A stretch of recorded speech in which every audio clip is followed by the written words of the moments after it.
Hey guys, it's Joseph here, back on Joe Stuff, and today I'm going to be doing what I said I would in my last video, and that was do a comparison video between this 1999 Naboo Starfighter and this, the 2011 version of the same thing. This is not quite fair since when I bought this, it was used, of course, and I didn't get to have everything in it.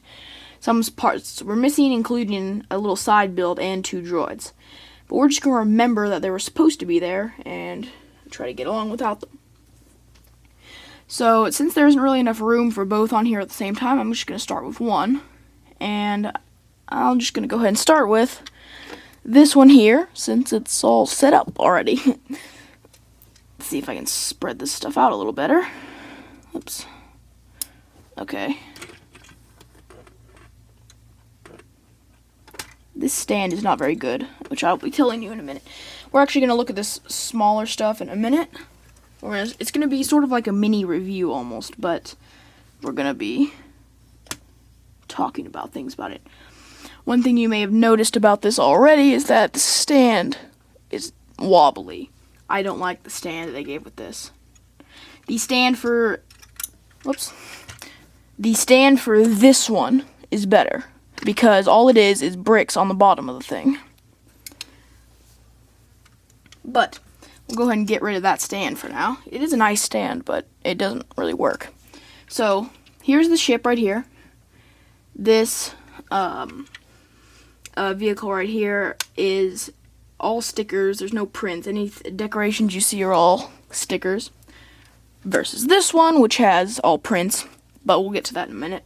We'll get to that one more in a minute. So, I'll be telling you about each one, and then I'll tell about this versus that on each one. Because there are things I like about the other one that's better than this. So, this thing here has it's got a really good feel to it. It's not too heavy, so it's not quite like the X-Wing Starfighter, which I have made a review for, where it's really heavy. But this one here is really light. Right here, it's kind of real flyable, you know. And this here hinges open. There's a little sticker here, and same on the other side. This thing just hinges straight up, and you have your Anakin figure here. And he just, oops, there goes the goggle part. Sorry about this. Okay, that goes there, and then there's a little printed console. That is something that is printed. Oh, I don't know if you can see it in there.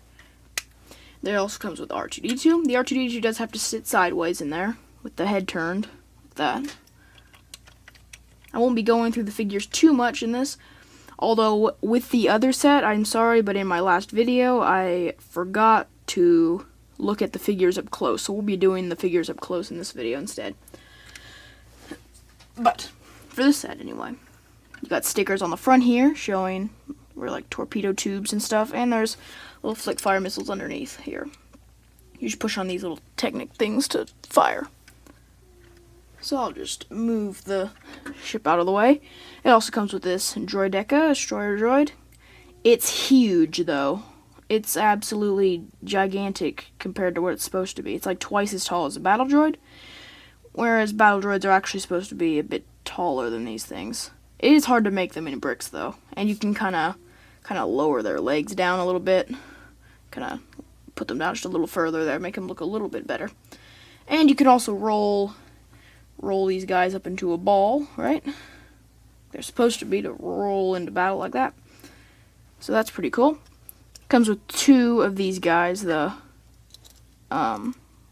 security battle droids, just with a blaster. Has this cart right here, and we'll look at him in a second.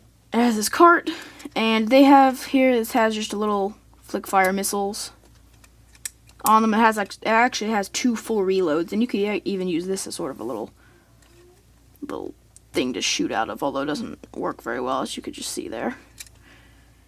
And it has a little ladder, which you can climb up to the Starfighter in. And there's like a little, I don't know, thing to drive it or something. And lastly, we have a Naboo pilot here with handcuffs on. If you want to see the full review, go and look right there.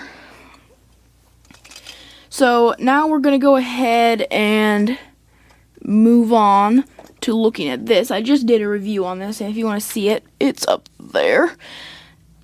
But I'm going to go ahead and show you a little overview of this again, and then I'll go ahead and jump in with both of them, and we'll see. So with this set here, it is much smaller than the other set, at about half the pieces nearly. Or actually, very close to half the pieces actually, if not exactly half. But it uses a lot of simple bricks, like simple plates, and a lot of slope and wedge pieces and stuff. You may know some parts are missing, as I said. We'll look at these guys more closely later, since I forgot to in my review video, so I'll be looking at those closely. Oh yeah, and then the canopy piece here, the cockpit piece, is not hinged like the other one, it just sticks down. Everything on this is prints, no stickers. They didn't have stickers back then. And the engines are... this fell off, and I'll be telling you about that in a minute. But the engines right here are just made out of like the large round pieces, and they can come off if you want them to, like pretend they get blown off or something. This is not something I like about this. These things come out really easily. That's probably because the parts are old and they just kind of slip apart from each other, but that is really annoying, and it probably was even when it was new. And then there's two little cone pieces for the laser guns. But now moving on to the figures here. Yeah. Go ahead and focus in as much as I can on these guys. So, right here is the R2-D2, of course. This is the old version of him from 1999, which is nice. I think I actually have another one of these, which I have no idea where it came from, because I haven't had any old sets like this in the past. But I think I'm going to do a R2-D2 comparison video later on.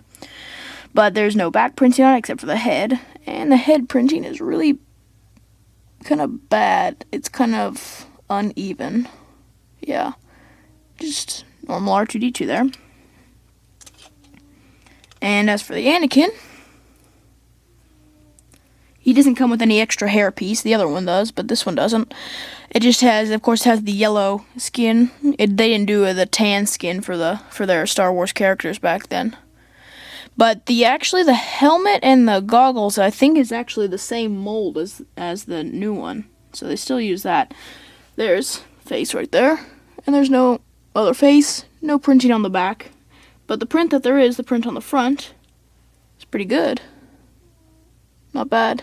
No printing on the legs or the arms. So that's about it for that. But now we're going to be going this one and this one, and I'll focus that in a minute. So I'm just gonna be showing different things about both that I already kind of mentioned before, and telling what I like better about the other one or don't like. So just give me a second to get that focused up. Alright, so I'm gonna go ahead and take the figures out for the moment. I'll compare those in a second. But so starting with the ships here, then on this one here, it uses stickers, and stickers are fine. I like stickers just fine, and that's how the new ones are. But of course, I like prints a lot better, which this one uses over here.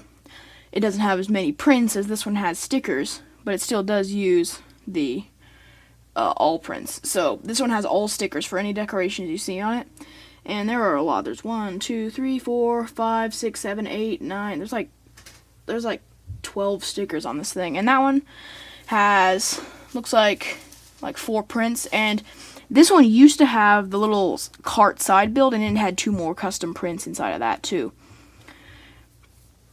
Of course, the cockpit piece doesn't hinge on this one, and I like it better when it hinges, like on this one here.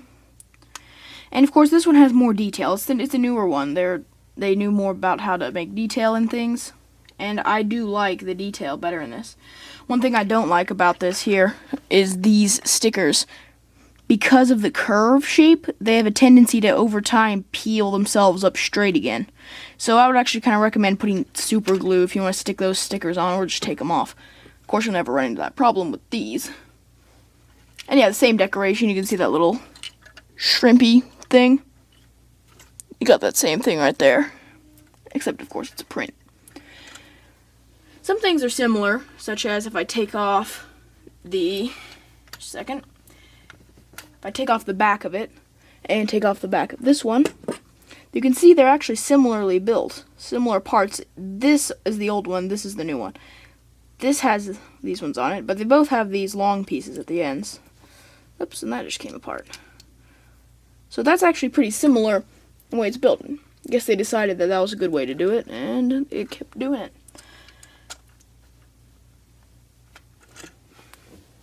The engines of these have a lot more parts than those. And actually, if you look at it, this one is a lot smaller than this one. They're both minifigure scale, but that one's smaller. One thing about this one that's much better, or not a whole lot better, but good, is that the R2-D2 can sit in there the right way, like that. Whereas in this one, the R2-D2 has to go sideways. One thing that didn't work by putting the R2-D2 in the right way in this one was that it made it kind of wide and tall and kind of big and chunky in the back. Kind of the same thing with this one that ended up happening with this one, though. It is skinnier, but it's kind of, it's hard to get that shape right. Because, unless you were to, like, just take the dome piece off the R2-D2 and stick it there, which isn't quite as fun. Although I wouldn't object to doing that, so they should consider doing that. The engines can be easily removed on both of these, for if you want to pretend that you're doing maintenance, or they got blown up or something. So, and then this one over here has nothing to shoot for real, but this one does on the bottom. This one also has a little thingy to launch R2-D2 out. I have no idea why you would want to do that, but you can. And that one, of course, doesn't have that. So that's some of the main differences between them, and you've heard what I've had to say about them. So I'm going to go ahead and remove the ships for now, and move on to some of the other stuff. Unfortunately, as I said, I don't get the side builds of the old one to show, but I will put a picture on screen, if it isn't there now, about what the side build is supposed to look like. But this is one of the side builds that comes with this, whether it comes with the newer one. And of course it comes with a stand, which the old one didn't, although it kind of did because it had bricks built on the bottom. And the droid, which is okay. And of course that one did come with 2 battle droids, the plain ones, not the security battle droid ones. Now then there's the 2 Anakins here. So these 2 are actually very similar. So this is the new one, this is the old one. Apparently Anakin shrunk over time because his legs got shorter here. That was because they didn't use those short legs back then. This one has just full-size legs, and this one has the short kid legs. They actually both have the exact same mold for the helmet and the goggle pieces, I believe. There is more detail on the new one, but you realize there's things that are very similar, such as like the little, just the shape of the way it's done. The belts and everything. There is back printing on this one here, which you can see there. I'm not going to be comparing the R2-D2s in this video too much, because I think I'll do an R2-D2 comparison video, like I said. But there they are. This is the 2011, this is 1999. No back prints for either one.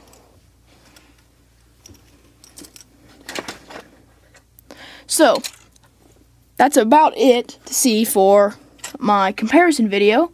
Go ahead and comment below which one you think is better.